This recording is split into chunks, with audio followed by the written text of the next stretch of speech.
Thank you, darling.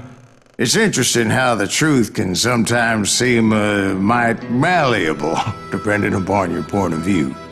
Like how those dime novels make you out to be something you're not? Jack, don't be starting trouble. No, he's right. They do tend to exaggerate. Did they exaggerate your part in taking down the Daltons? Well, I was there in the flesh, boy, so I saw what happened firsthand.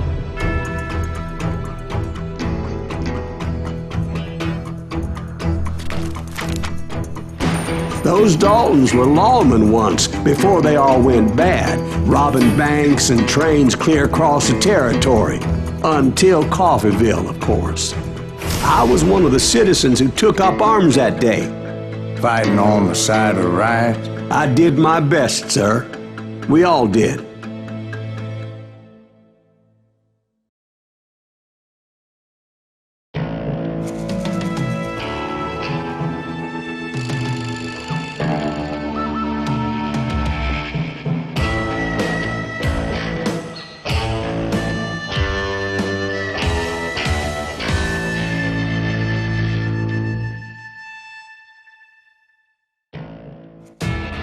It was early morning. One of my friends was a local gunsmith, and he handed out firearms to anybody who'd take one. You see, the Daltons got it in their heads to rob 2 banks at the same time. 2 banks on the same damn street.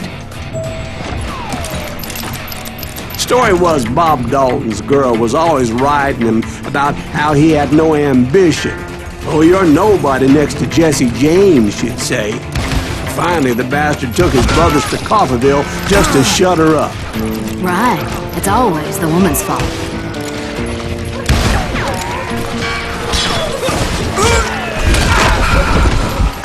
Well, the locals recognized the Daltons right off.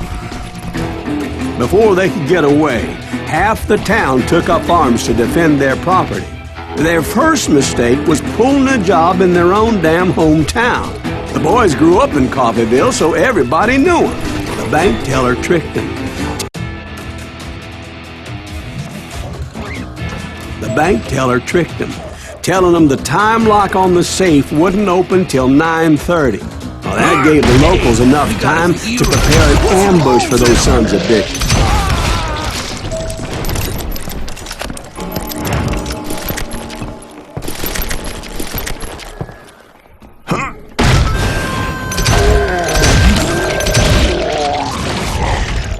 The brothers paid dearly for their stupidity, but everybody knows they had it coming. There's more to it than that.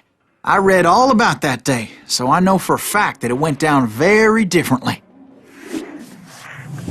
First of all, it was high noon. A posse of U.S. deputy marshals were on the rooftop across the street. Get ready, boys. They're gonna make a move. The lawmen had been tracking the Daltons for months, but now they finally had them dead to rights. Among them was a bounty hunter feared by many a lawbreaker. The marshals tried to get the Daltons to surrender. They'll give up eventually. We cannot wait to see this. But this bounty hunter knew that the brothers were far too proud to ever lay down their guns. God damn you!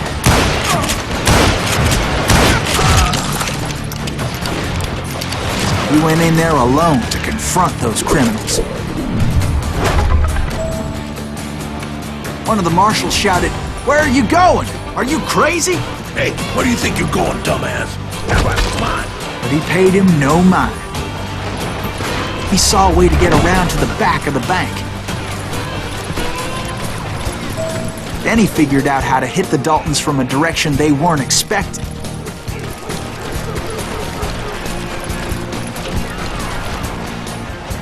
From above. Fortunately, a water tower was right there.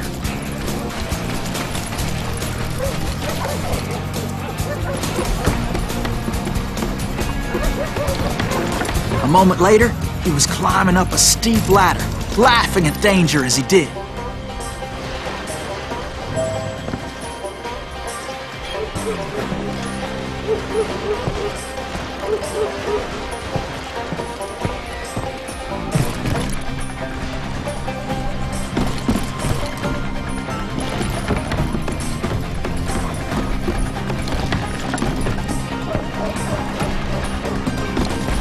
brave men like him who risked their lives to tame this wild country.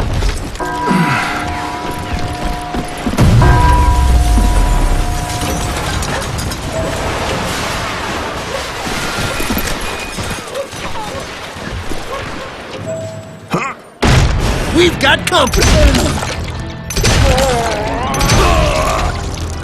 Heroic men like him, who did what other men couldn't or wouldn't to make this country free. Like Jim Bowie and Davy Crockett, who died defending the Alamo. Is that Silas Greaves? Son of a bitch!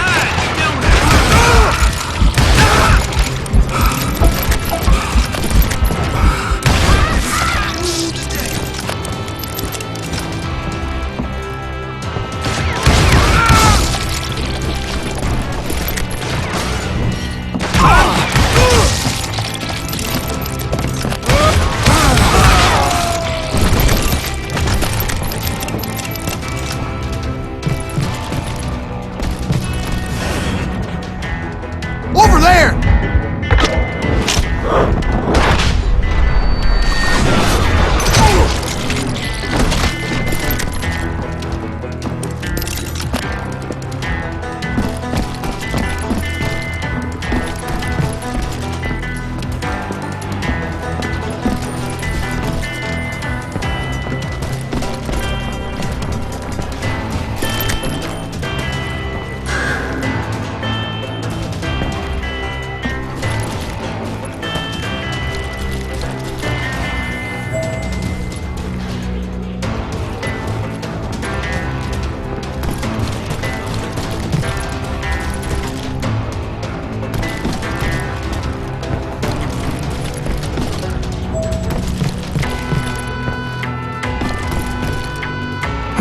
That's Silas Greaves!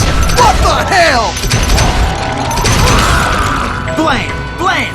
He came away victorious, taking down those thieving Daltons.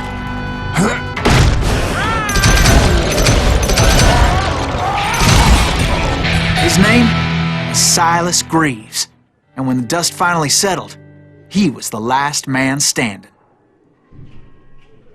Sorry, kid, but that just wasn't the way it happened.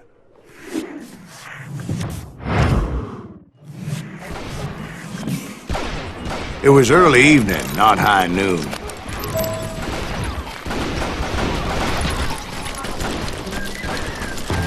I was late to the party and Coffeyville was already up in arms. The Daltons blew up a safe and were all set to hightail it out of there. Those pathetic deputies surrounding the bank were dropping like flies.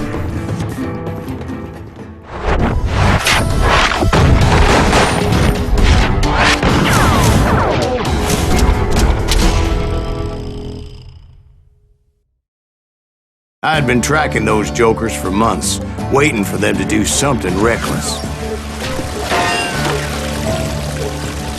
And finally, they did. Those stupid bastards decided to rob 2 banks at the same time in the same town where everybody knew them. But they still had friends in Coffeyville.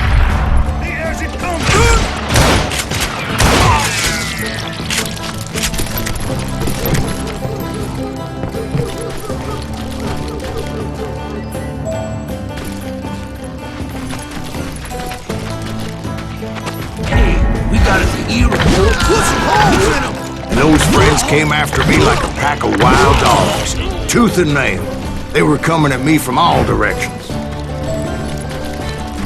I caught sight of the Daltons running with the money and didn't want to lose them. Get those problem was, they knew the town better than I did. And to top it off, I found myself in the middle of another shootout entirely. Did the Daltons hole up in somebody's house?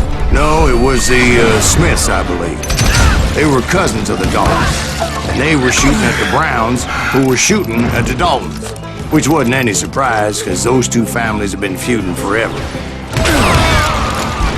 And since the Joneses are related to the Browns, they shot at the Smiths.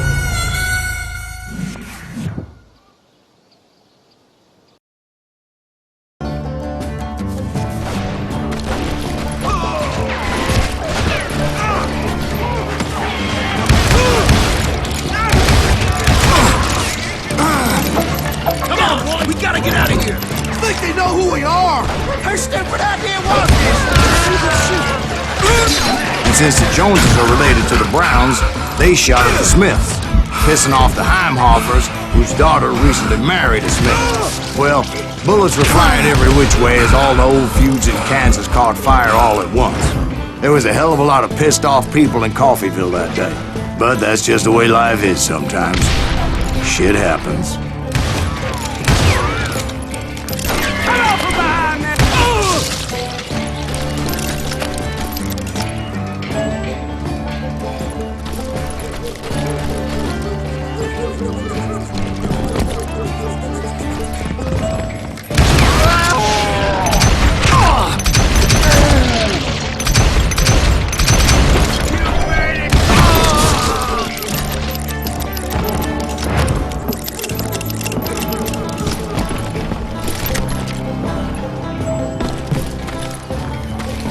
The Dalton boys knew I would never give up.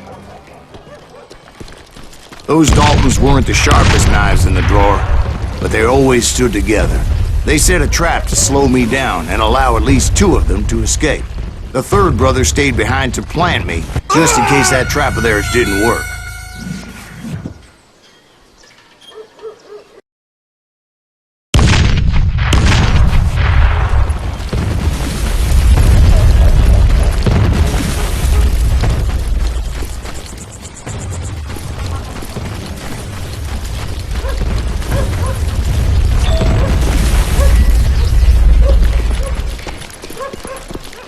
It was Emmett, the youngest, and he decided to stand his ground and face me down. I ain't afraid of you, Silas Reeves. This is where it ends for you. He was determined to protect his brothers. And I understood how he felt. Taking me on all by his lonesome wasn't exactly a recipe for a long life. You messed with the wrong damn Dalton.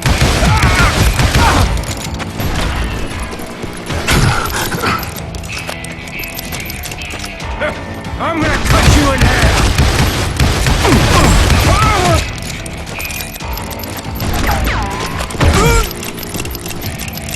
It's hog killing time. But Emmett Dalton survived the robbery in Coffeyville. He's the only Dalton who did. They say he was shot 23 times. Well, Dwight, who do you think put all those damn holes in him?